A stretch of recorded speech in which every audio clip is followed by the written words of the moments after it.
The tax system explained in beer. Suppose that once a week, 10 men go out for beer, and the bill for the 10 comes to $100. If they paid their bill the way we pay our taxes, it would go something like this. The first 4 men, the poorest, would pay nothing. The 5th would pay $1. The 6th would pay $3. The 7th would pay $7. The 8th would pay $12, the 9th would pay $18, and the 10th man, the richest, would pay $59. So that's what they decided to do. The 10 men drank in the bar every week and seemed quite happy with the arrangement, until one day the owner caused them a little problem. "Since you are all such good customers," he said, "I'm going to reduce the cost of your weekly beer by $20. Drinks for the 10 men would now cost just $80. The group still wanted to pay their bill the way we pay our taxes, so the first 4 men were unaffected. They would still drink for free. But what about the other 6 men, the paying customers? How could they divide the $20 windfall so that everyone would get his fair share? They realized that $20 divided by 6 is $3.33. But if they subtracted that from everybody's share, then not only would the first 4 men still be drinking for free, but the 5th and 6th man would each end up being paid to drink his beer. So the bar owner suggested that it would be fairer to reduce each man's bill by a higher percentage. They decided to follow the principle of the tax system that they had been using, and he proceeded to work out the amounts he suggested that each should now pay.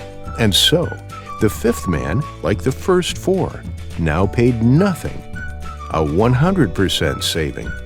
The 6th man now paid $2 instead of $3, a 33% saving.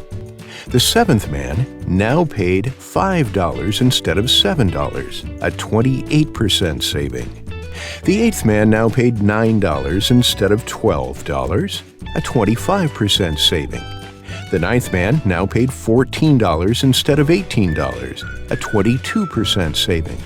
And the 10th man now paid $49 instead of $59, a 16% saving.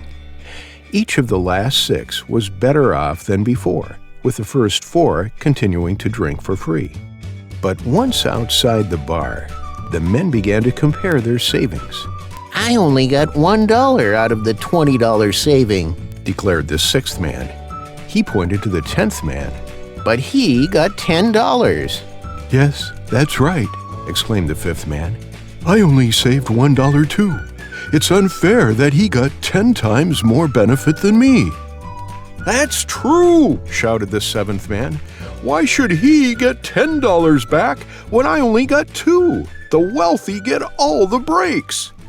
"Wait a minute," yelled the first 4 men in unison. "We didn't get anything at all. This new tax system exploits the poor." The 9 men surrounded the 10th and beat him up. The next week, the 10th man didn't show up for drinks, so the 9 sat down and had their beers without him. But when it came time to pay the bill, they discovered something important. They didn't have enough money between all of them to pay for even half of the bill. And that, boys and girls, journalists and government ministers, is how our tax system works.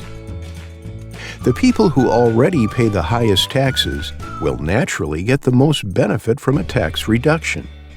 Tax them too much, attack them for being wealthy, and they just might not show up anymore.